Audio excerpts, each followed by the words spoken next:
So Lil Wayne went on a I don't know if it was a podcast, but it was a guy interviewing him, asking him some questions there, and of course I don't know if you guys saw the top like whatever, I think it was a top 50 list or top 100 of rappers, um, and Lil Wayne came in seven on Seven. that list, and the guy was like, what do you think about that or whatever, and just for a little context here, that list had Jay-Z number one, Kendrick Lamar number two, Nas number three, Tupac number four, Eminem number five, and Biggie number six. And then, of course, like I said, Wayne coming in number seven. And this is coming off of Lil Wayne just releasing a really dope single called Can't Nobody. Like, I haven't heard Wayne rap like that in a little while. He just went crazy on it. And so he asked him, and he said, man, no offense to Jay, but I'm better. Basically saying that he's the number one best rapper of all time. And that's also interesting because over the course of his career, Wayne has always answered that question differently. And it's always like if he drops something and he knows it's really good, and somebody asks him that right off of that, he's the best. He's he's going to say he's the best, and that's what happens, especially during his not Cash Money days, but his the Carter series, those albums when he had a song called Best Rapper Alive, stuff like that. And then there are other times where he'll say, Jay-Z is the best, or he'll say not Erica Badu, but Lauryn Hill is the best, or he'll say Best rapper? Missy Elliott. I'm sorry, not Lauryn Hill, but Missy Elliott. Oh. He'll say Missy Elliott is the best. I've heard him say that. Biggie, Tupac, like it'll evolve, it'll change over time. But what doesn't change is if he's feeling himself, if he got a dope record out or a dope album out, he's the best. And a lot of times though in music, that really can fluctuate because music, number one, is subjective. You can have a different list than me. You can have a different guy than me because of what you like to listen to. 100%. But what I tried to do here is I tried to come up with the top five rapper list, because I thought that list was I thought it was crazy. And the thing is you have to, first of all, they didn't really describe what their criteria was. It was loose. Their criteria was loose. When I'm doing mine off of raw skills from a rapping perspective, your lyrical content, your impact to the culture, and then awards and numbers. Okay, so that's my criteria, and in that order as well. So at number 5 on my top 5 rapper list of all time, at number 5, I have Andre 3000. Really? Okay? Andre 3000 is a very talented rapper, high on the skills and lyrical content. The knock on Andre 3000 is he doesn't have a solo album, right? Doesn't have a solo album, but he is the best featured artist in hip hop history. All right, going to his time with Outkast and any other like song that he's featured on, he just does not have a bad verse, and the entire his peers and everything love him. And then lastly, I say about Andre is his impact to culture. When he went on that big stage back in the day and he said, "Hey, the South has something to say," that did so much for Southern rappers, because at the time we were only known for booty shaking music and drug dealers turned to rappers. That's what we were known for. And then he kind of put a microscope on the South.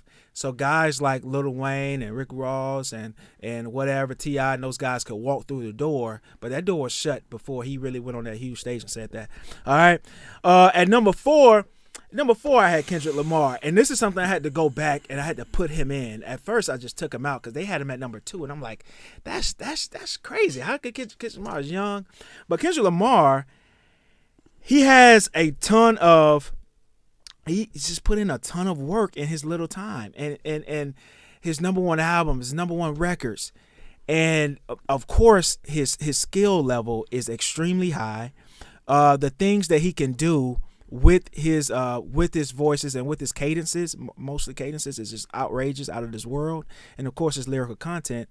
The one knock on him for me is minimal impact to the culture, even on his coast, the West Coast. It's not a lot of guys who look to be Kendrick, but maybe that's because Kendrick is so unique to his rapping styles, you really can't duplicate it.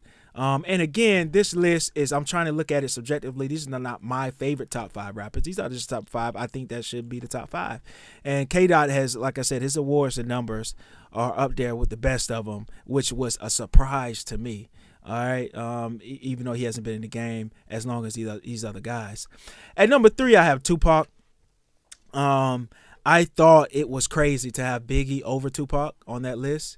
Now Tupac is another guy that's lacking something of my criteria here, which is his technical skills. Right, Tupac wasn't a rapper guy. He was off the charts and everything else as far as impact to culture, as far as his lyrical content, what he was speaking on, and his awards and numbers.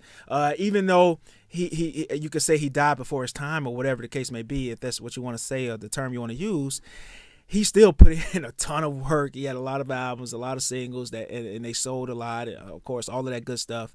And his impact to culture was just humongous. I mean, Tupac is a name to stay. And if you compare that to Biggie, he just put in 5 times, 10 times the work that Biggie did. I mean, Biggie has 2 albums, maybe, and that's just not enough when you compare it to a guy like Tupac. From the same era there. All right, so that's number 3. So right now I got Andre 3000 number 5. I have Kendrick Lamar number 4. I have Tupac number 3. At number 2 I have Jay-Z. Jay-Z is not one of my favorite rappers, but he just has he has something you just can't deny, which is his body of work. His impact to the culture is fairly high, for sure. His awards and numbers are, is through the roof. We don't have to detail that. And he has everything on my criteria. I mean, his skills and his lyrical content is high. He a couple knocks on Jay. I do believe he lost the battle to Nas. But he was able to bounce back. That didn't knock him off his. It didn't knock him off his trajectory at the time, which we've seen that happen to a lot of other rappers that got into beefs like that. Like 50 kind of knocked. I feel like he knocked Ja Rule off his trajectory. I think he knocked. He sure did. Rick Ross off his trajectory. So that can happen in hip hop beefs, but it didn't happen in that one. But I do believe the edge went to Nas. But he's been the best rapper of his era, and you really just can't deny it. He's a great featured artist as well. He get on tracks, he kills them, and I'm not mad. It doesn't anger me when people say Jay-Z is the best rapper of all time, because I understand what they're saying, and they kind of put his personal finances into it, which whatever. Of course, Jay-Z is a highly successful man. Outside of the mic, similar to LeBron. It's weird for me. I liked him less the wealthier he got. Yeah, I just thought as he became mogul Jay-Z, I thought he lost relatability as a rapper. He did, but his content, he switched and he changed his content. Right, he had to. And sometimes what happens is a lot of times that doesn't work for artists. It worked from him from a standpoint of he kept his fan base. For example, as Jeezy aged, he lost a lot of his fan base because you have to switch your content, and he tried to a little bit, and that didn't work. So then you try to put more drug talk back in it, but by the end it's too late. It really doesn't work for a lot of artists. So I do credit Jay-Z for doing that. Yeah, it's not the old Jay, but it's a decent version of him. I think his his lyrical content and his skill level still shine in that. And to me, Lil Wayne is just number 1. Now he is my favorite rapper of all time, but number 1. If I was really arguing with a person, this is what I'll say. Lil Wayne, what you can't deny is he has the most dominant stretch in hip hop history.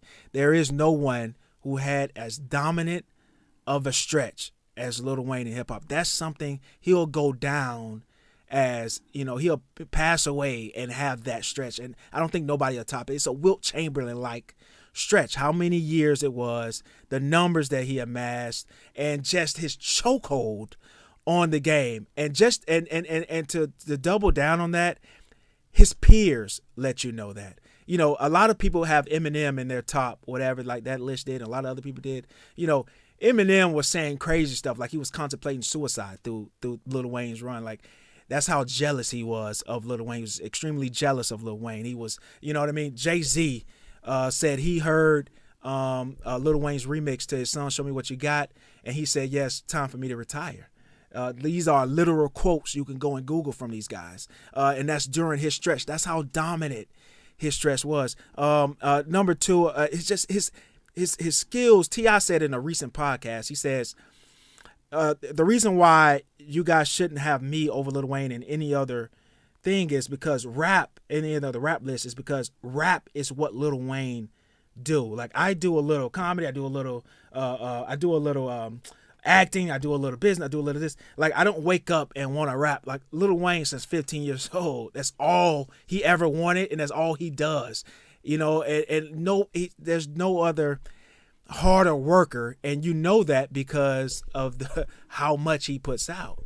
And he tries things. People don't like that he put out a rock album. People don't like that he put out an entire album of him talking in Creole. People don't like that he did an R&B auto-tune album. People don't like, you know, but he didn't stay in one lane. He tried everything, you know, and I think Drake took some of that from Lil Wayne and did it his own way.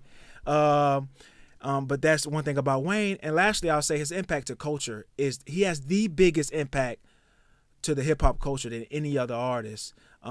Just because of how many children we say, like we say, that he bred in the game. A lot of these young artists, all of them are mini Lil Waynes in their own little way, from the way they look, from the way that they rap, and all of that good stuff.